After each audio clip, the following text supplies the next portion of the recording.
네, 선관위 사무총장님. 네, 오전에 독일 연방법원 판례를 소개해 드렸습니다. 투표용지가 부족해서 빌려오느라고 몇 시간 연장 투표한 사건에 대해서 주권을 행사하는 시점은 동일한 시점이어야 된다는 법리에 따라서 베를린주 전체 투표소에 재투표를 판결했다는 내용이었습니다. 이게 단 몇 시간 초과해서 투표가 이뤄진 것에 대해서도 재투표를 명령했다는 것은 선거에서 유권자의 정보 대칭성이 그만큼 중요하다, 이런 것들을 확인해 준 판례라고 볼 수 있습니다. 맞죠? 네. 지금 부정선거에 대한 의심이 사전투표에서 가장 많이 나오고 있습니다. 여러 유형이 주장되고 있지만 대부분 보면은 사전투표에서 어떤 의심이 간다, 이런 주장들이 많아요.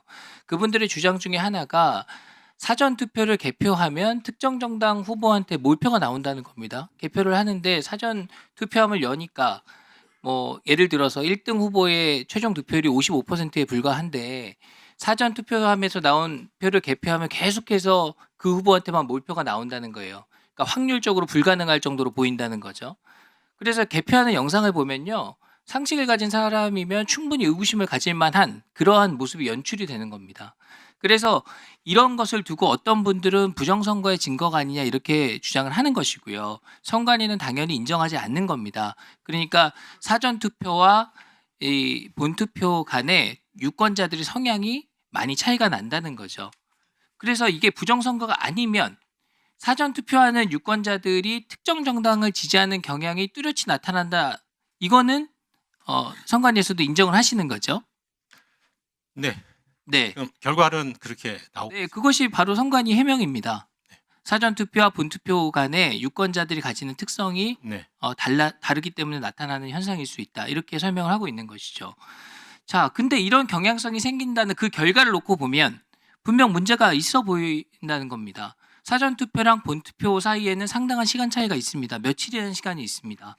이 시간 동안에 선거 캠페인이 진행이 되고요, 온갖 새로운 언론 보도가 쏟아집니다. 그래서 정보의 양이 달라지고 선거의 분위기 자체도 달라질 수 있다는 것이죠.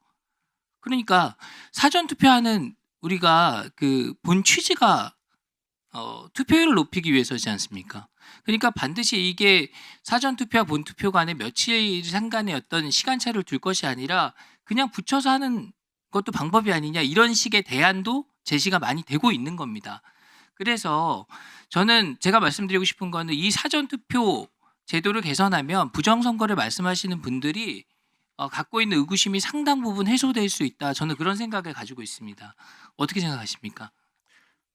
그 의견에 상당히 일리는 있다고 생각을 합니다. 저희들이 그 21대 국선을 이제 관리할 때도 충분히 사전투표 이 제도 개선에 대해서도 논의가 됐었고, 이 문제는 뭐냐면 제가 이제 지금 한 1년 7개월 정도 선거관리 그 업무를 담당을 하면서 분석해 본 결과, 그 과거에도 부정선거 그로는 계속 존재해 왔습니다. 다만 2014년에 사전투표제가 도입되면서 그 이후에 굉장히 극심해진 그런 경향이 있다라고 저희들을 생각을 하고 있고, 그 원인이 뭐냐라고 하는 부분에서는 사전투표가 가지는 부분, 즉 통합선거인 명부를 작성해서 전국적으로 투표를 하다 보니까 눈에 보이지 않는 소위 전자정보로 관리하는 영역이 있다는 겁니다. 그 부분 예. 때문에 저희가 그래도 지금 말씀드리기는 실물 투표제를 하고 있기 때문에 예. 사실은 이 전자정보를 이용하는 부분하고 실물 투표제를 하는 부분하고는 분리돼 있어서 그 그래도 문제가 없다고 부정선거단체들이 주장하는 말씀하시지만 내용은 그런 의심을 상관없지만 살 수 있는 상황들이 그렇습니다. 많이 연출된다는 예, 것이잖아요. 자, 이런 말씀 드려볼게요. 관내 사전 투표를 하면은 투표함에 봉인된 투표지를 넣지 않습니까? 네, 그렇습니다. 그럼 이것을 본선거 전에 개방을 해가지고 우체국을 통해서 해당 선거구로 다 개별 발송하고 있지 않습니까? 네. 그러니까 이 과정을 알게 된 유권자들이 많아진 겁니다. 그리고 그것 때문에 불안감을 느끼는 겁니다. 내가 직접 넣은 투표지를 개표할 때 개방하는 게 아니라 뜯어가지고 먼저 다른 곳으로 보낸다고 의심이 생기는 겁니다. 그래서 저는 다시 말씀드리지만 이 사전선거제도 자체를 좀 재검토하는 것이 필요한 시점이 아닌가 생각을 하고요. 선관위 차원에서 혹시 이것을 내부적으로 좀 진지하게 검토하실 의향이 있으십니까? 실질적으로 검토를 다 지금 했었고 그 내용 때문에 2024년도에 그 22대 국선을 그 즈음해서 저희가 유권자 의식 조사라는 것을 통해서 사전 선거 그 사전 투표 제도가 갖는 그런 부분에 대해서 국민들의 의견을 들어본 적도 있습니다. 근데 이 제도가 지금 의원님께서 말씀하시듯이 투표율을 제고하기 위해서 만든 제도고 국민들의 투표의 편의를 위한 것은 아니었습니다. 그런데 실제적으로 전국적인 투표를 하다 보니까 이 투표를에 응하는 이 국민들 입장에서는 굉장히 좋은 제도라고 받아들여졌던 것 같습니다.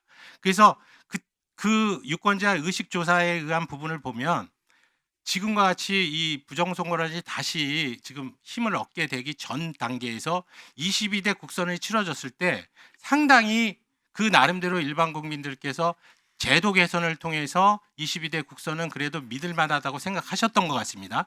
그 결과값도 있는데 78%에 해당하는 국민들이 사전투표제는 아무런 문제가 없으니까 유지돼야 된다라고 응답을 하셨어요.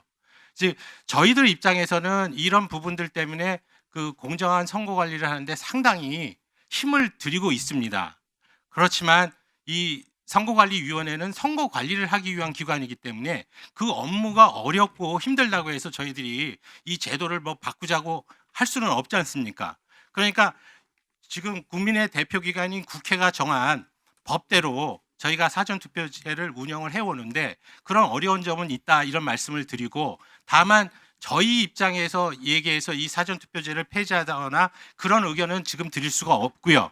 지금 얘기하는 대로 이 부분이 이 국가적인 큰 혼란 사태까지 이르렀으니 이 법을 제정하시는 이 국회의원들이 심도 있게 과연 그리고 국민들의 총의가 어떤 것인지 이런 것을 잘 살펴서 네, 마무리해 주세요. 제도 개선을 하시는 네. 게 낫지 않나 이런 생각을 드립니다.